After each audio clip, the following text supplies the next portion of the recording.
now that we've gotten a couple races into the year, I wanted to go over some of the qualifying procedures for the rest of the season, since there's been a little.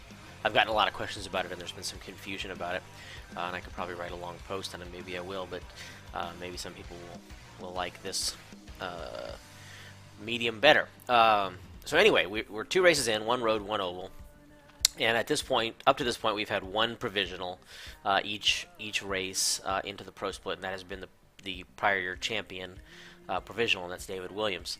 Now, what we did last year was that starting with the 3rd race and going forward, the top 20 in the point standings for the championship division were then locked in to the pro split for each race going forward. That doesn't exist this year. As a matter of fact, the championship division is made up of all drivers this year. They're not separated out by I rating. There is still the sportsman division, but the sportsman drivers are competing in both.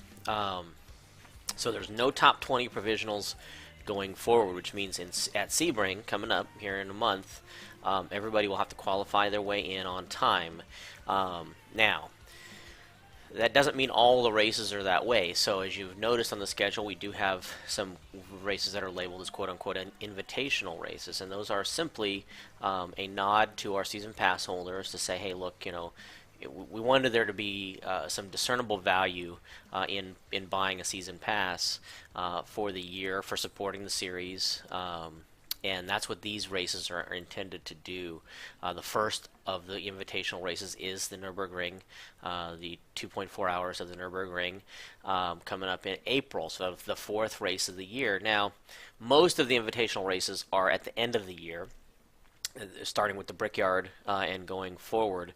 And the reason for that is twofold. Number one, like I said, I wanted to have a reward, a incentive, a greater incentive for being a season pass holder, and so that's one of them. But it was also an acknowledgement that attendance drops as the season goes along in any season that you participate in any league that you participate in the iRacing official races, the attendance drops. And so this was just an acknowledgement of that fact, that we could really kind of gracefully, hopefully, move from 2 splits to 1 split.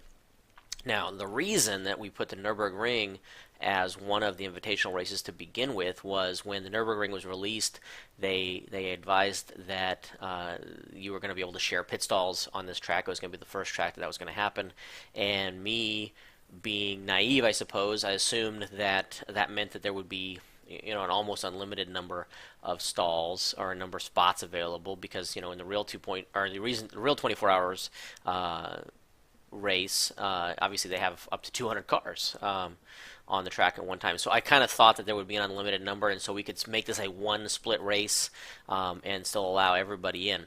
Now, once it was determined that nope, it was still going to be a limit of 60 stalls even with the sharing, I didn't change it from a 2-split or a 1-split to a 2-split race for this reason. We're running the combined circuit, so we're running the GP and the Nordschleife, and on a track that big, and in a series like this, you want to have as many cars on the track as humanly possible. And so what I didn't want to have was come the 4th race of the year and have 2 splits of 40 cars.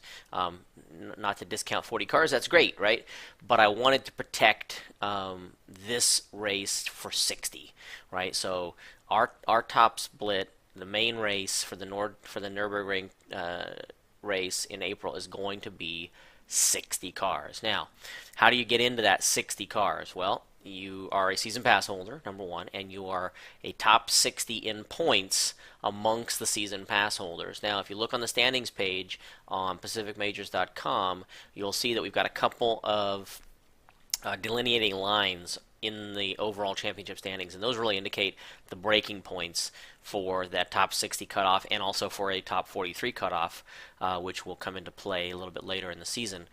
So if you're a season pass holder, you want to be in that top 60. Now, if you're not in the top 60, you can still get in the race if one of the season pass holders in front of you doesn't participate or doesn't sign up, which is very likely. It's highly unlikely that 100% will, so I wouldn't stop trying. Obviously, you have one more race to try to get into that top 60, and you want to look at the standings, find out where you're at.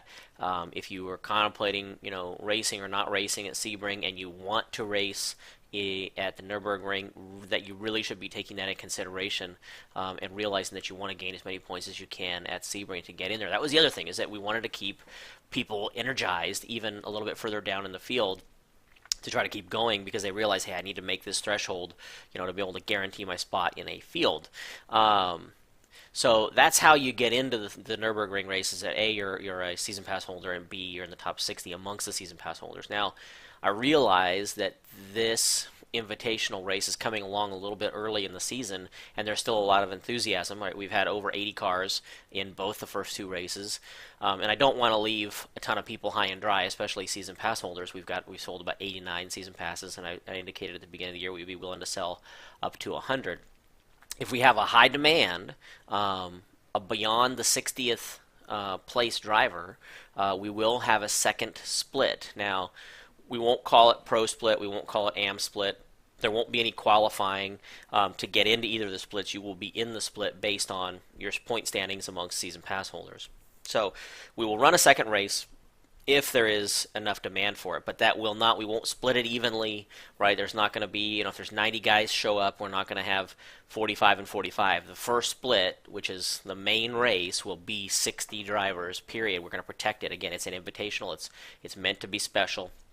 But if there's 90 drivers and 30 guys want to run a second split, that is awesome. I'll set the race up, and they will earn points in the series, but it'll be starting at 1 point below last place in the first split. So again, it won't be the same as our Pro-Am split up, and you won't, the first place in the second split won't earn more than anybody in the main split, because again, it's just a extra race if that happens. Now, if there's no interest, if there's only 10 guys that are going to race and they don't want to race for two and a half hours around the Nordschleife with 10 other guys, I don't blame them, right? We won't put the race on. So that'll be sort of something that it'll be touch and go. We feel it out as we get closer, and if people want to do that, that's awesome. But again, if you want to get in that race for sure, number one, season pass holder, and number two, be in the top 60 amongst the season pass holders in points. So hopefully that clears that up a little bit. I know it's a bit of a long explanation, but I don't want people to be confused.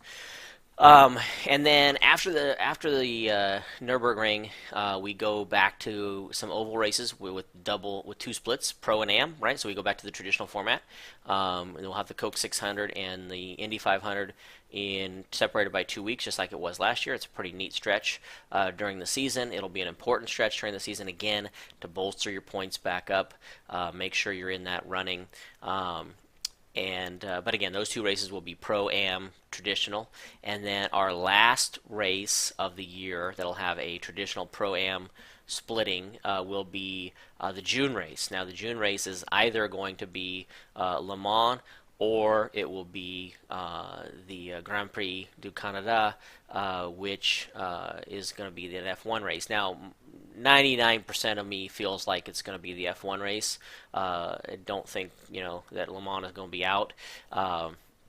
So if it is not out, we'll do the F1 at Montreal, and if it is out, we will do a Predator format at Le Mans. So and that will be a two-split race. So that'll be race number 7, the midway point of the year in June, will be the final Pro-Am split race.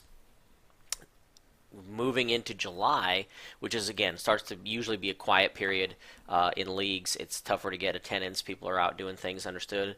The first or the second of the invitational races is the Brickyard 400. Now, this one's going to be tougher because it's 43. Right, we can only get 43 stalls at Indy for a NASCAR race. So if there's a few more stalls than that available in the sim, we may do that, but that all depends on how iRacing updates their infrastructure. So at this point, we're planning on 43. The top 43 season pass holders in points in the championship will be automatic entries into that race. Now again, it's July, so you're going to have a number of those people that are in that top 43 that don't race. So if you're near the bubble, you keep fighting, right? And if you want to race the oval races, that you want to race that race particularly, you try to get up in points as much as you can and sign up and see what happens. Again, same deal as the Nürburgring. If we have enough people, to fill two splits, we will certainly run a second race. But again, the first race will take priority. It won't be split in the Pro-Am style. It will be protected to 43. The first race, the first 43 drivers will be in that, and then the leftovers will be in the second race. Points will be the same as what I indicated for the Nürburgring. So again, just wanted to give you a heads up on how that's going to work. And following that's going to be a really cool race, which will be another 60 car field just 2 weeks later at Spa. And that's going to be last year we did the 2.4. The year before we did the 2.4 of Spa. It's mirroring the 24 hours of Spa, and we got a lot of feedback and requests for a really long road race, right? Not that 2.4 hours is short, but we've got a lot of feedback for a really long road race, and I thought, let's try it out. Let's do one that's way longer than normal, and that's going to be Spa. So it's going to be 4 hours of Spa in the GT3 cars. Now, I'm going to have a few special rules in place so that you're not going for 4 hours solid in one stint.